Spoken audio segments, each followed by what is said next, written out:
Hey music friends, this is Davi Vasc. I'm a music composer for games and today we're listening to more Silksong music. This one is one of my favorites actually. It's Choral Chambers and I've heard this track before because I have gotten to this part in my own playthrough. But this is actually my first time listening to it outside of the game and actually paying full attention to it. So, let's go. Man. This is one of my favorite tracks in the soundtrack. Every time I get to this place,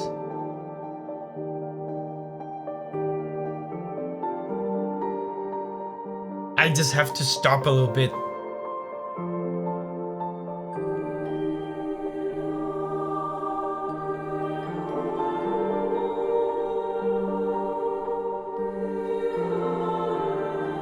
It's so spiritual, it feels like.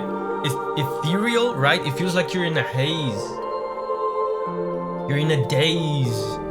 A dreamy.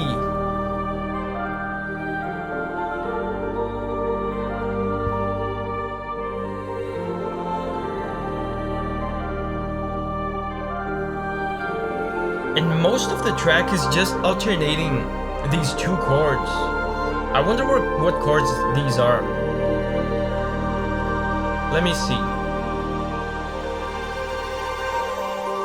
I'm gonna show you the chords in a second, but first, I just want to call your attention to certain instrumentation / music production, sound design choices that he's made here. And these are things that I believe I pointed out in City of Tears as well. This track is I feel like it's very equivalent to City of Tears in a way. First of all, very, very few instruments. Listen, at this point there's only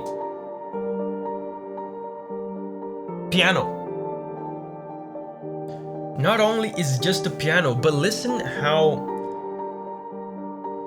much reverberation there is in the piano. Now more elements come in, but everything in this song is just soaked with this thick, long reverb. And it gives the track such a sense of space, of air, right? Again, this is something that they did in City of Tears as well. And it gives the sense of a long, big space, right? And not only just a long, big space, but an empty space. Because that's the kind of space where you get this kind of echoing reverb, right?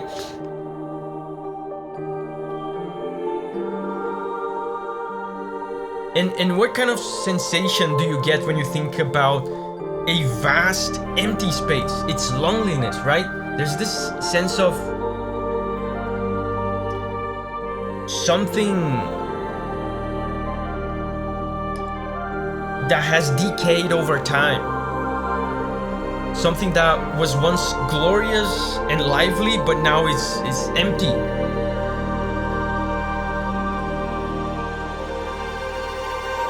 So the reverberation and the minimalistic choice of instruments give you that sense of loneliness, that sense of something that was lively before, but now it has decayed and is just lonely and empty. Now, the sense of former glory, something that is spiritual and glorious, is given by the chords actually, and I'm gonna show you the chords now. Check this out. So guys, pay attention to the chords.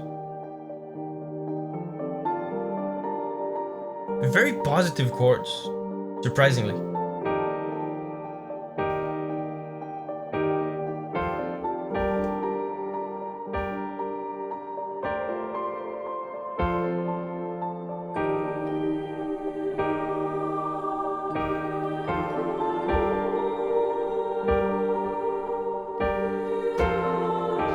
He keeps going up and down, up and down. Did you see the happy chords? Surprisingly positive harmony, but that's what he needs to do here in order to create that sense of bittersweetness, right? Bittersweetness, I think, is a key word for this track, because like I said, he wants that melancholy of a place that is far past his prime, right? Seems like something that has decayed over time, but he also wants to give us a glimpse of the glory, the beauty of this place, even if it's a beauty that is long gone, that is decayed. And the way he does this is by doing these positive chords, very glorious, majestic. Especially the fact that he starts with this happy chord here. This is a happy chord that is not usually used to start songs with. What we call a subdominant chord, which means that it's kind of halfway between being relaxing and tense. This kind of chord here, man, there's such a spiritual, kind of ethereal, suspended quality to it, right? Here, I feel like he's also giving us a glimpse of the spiritual aspect of the choral chambers. And of course, something else that helps with that is the choir, right? The spiritual aspect.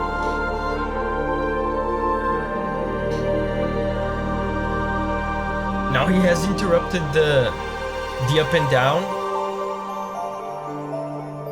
New harmony.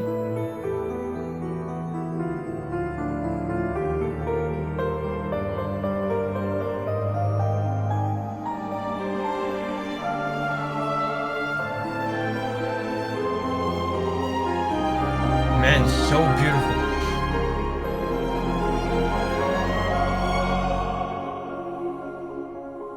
Yeah. And he reverted back to the up and down. The up and down sequence that I showed you before is so repetitive and consistent, and he keeps going up and down and up and down and up and down.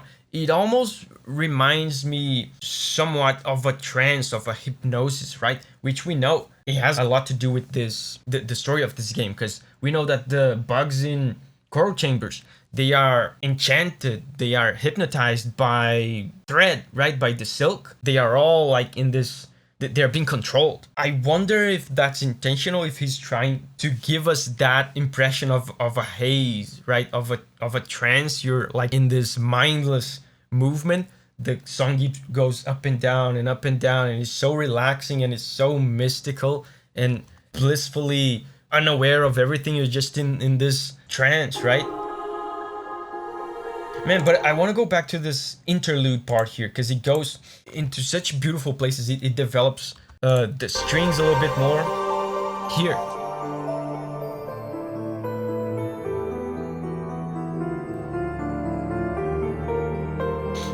Like I said before, I feel like bittersweet is the key word here.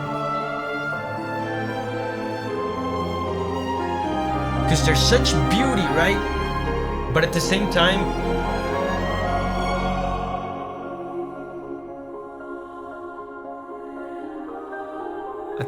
he's hiding all this melancholy.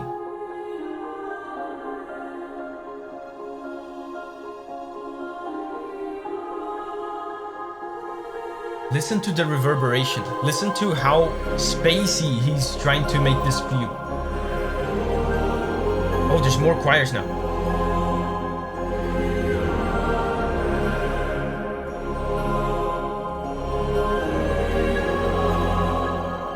And something interesting about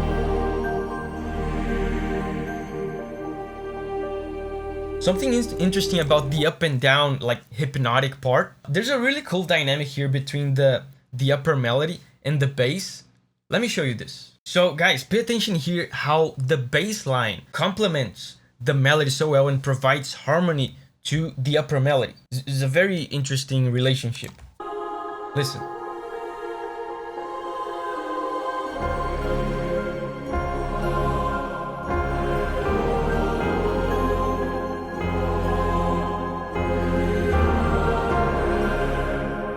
Very cool, right? Listen, the bass is doing this. And these notes that the bass is doing are basically the main notes, the fundamental notes of the chords that are being played. So it's a pretty standard bass. But when the melody comes in, listen to how it complements the bass, and vice versa as well. The bass complements the melody by providing harmony. They are doing different notes that go very well together. Right? It's something similar to one thing I said recently in a Helldiver song. It's two notes, just two notes, but when you put them both together, playing together, you almost feel like there's an entire orchestra playing because the harmony is so good. It gives it such a simple yet sophisticated sense of harmony. And that's really cool here, right? Because if he wants a sense of sophistication, if he wants to emphasize the wealth, the beauty, the sophistication of choral chambers, which is something that he wants to do, right? Because the choral chambers are beautiful and wealthy and sophisticated. He can't use a ton of elements, a ton of instruments, a ton of rhythm, right? Because then you lose the abandoned, decayed aspect of it, right? So this is a very smart way to give that sense of sophistication while at the same time being minimalistic and not losing that sense of quietness and loneliness and decay, right? Decadence. Decadence is a good word.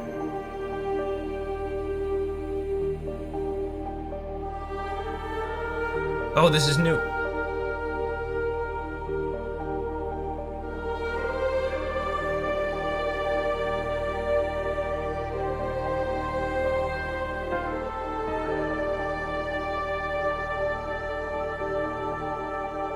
Are they gonna resolve here? Whoa! Remember the subdominant chord I talked about? This one.